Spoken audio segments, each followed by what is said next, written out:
সাথী, আশা করি তুমি আর তোমার পরিবার খুব খুব খুব ভালো আছো। আমি রুমেলা। আজ আমার নিবেদন, খুঁজি যে তোমায়। আজ এক থমকে যাওয়া জীবনের নিথর শরীরের পরিভাষায় দগ্ধিত যখন শান্তির আশ্বাস, সেইক্ষণে আমার অতৃপ্ত আত্মা পলে পলে খুঁজে খুঁজে হয়রান তোমাকে।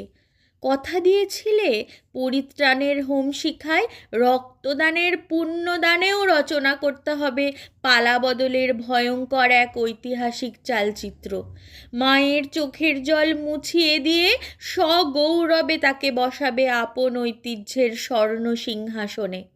আজ যে বড় জানতে ইচ্ছে করে, কথা না রাখার মানুষ না হয়েও কোন অশুভ শক্তির অভিঘাতে তোমার সে গৌরবান্বিত মহিমা ম্লান হয়ে গিয়েছিল। আত্মপ্রতিষ্ঠার সকল শর্তগুলিকে ম্লান করে দিয়ে তুমিই তো পৃথিবীর এক মেরু হতে অন্য মেরুতে ছুটে গিয়েছিলে ভুলুণ্ঠিতা জননীকে স্বাধীনতার সূর্য তরুণটি উপহার দেবার লক্ষ্যে। তোমার সে পূজা না সারা হতেই কেন তোমাকে হারিয়ে যেতে হয়েছিল, আজও তার উত্তর মেলেনি। বলাকার ছন্দে বয়ে গেছে কাল। হ্যাঁ, ঘটেছে পালা বদলও। যে জাতীয় পালা বদলের স্বপ্ন তোমার চোখ দিয়ে আপামর জনতা দেখেছিল, বাস্তবে তো সে চিত্রের উজ্জ্বল উপস্থিতি চোখে পড়ল না। তোমার সে অরুণ প্রাতের তরুণ দল এমন এক সকাল প্রত্যক্ষ করল যা আলোর চেয়েও অন্ধকার।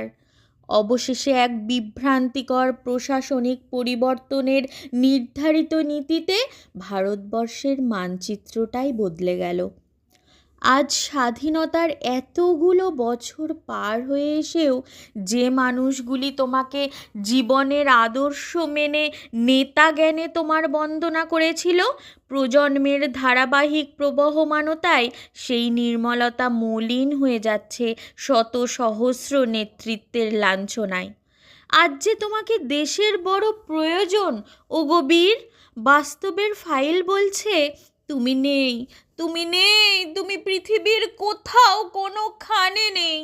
এসব দেখে শুনে ব্যথায় ব্যথায় মন ভেঙে চুরমার হয়ে যায়। অবিশ্বাসী মন আমার নীরবে নিভৃতে এসব তথ্যকে উড়িয়ে দিয়ে আজও হৃদয়ের কোণে এক এ বিশ্বাসকে লালন করে, হয়তো আবার কোনো এক অরুণ প্রাতে মা মাটি মানুষের প্রকৃত নেতার বজ্র কঠিন কণ্ঠে ঘোষিত হবে, আমি সুভাষ বলছি।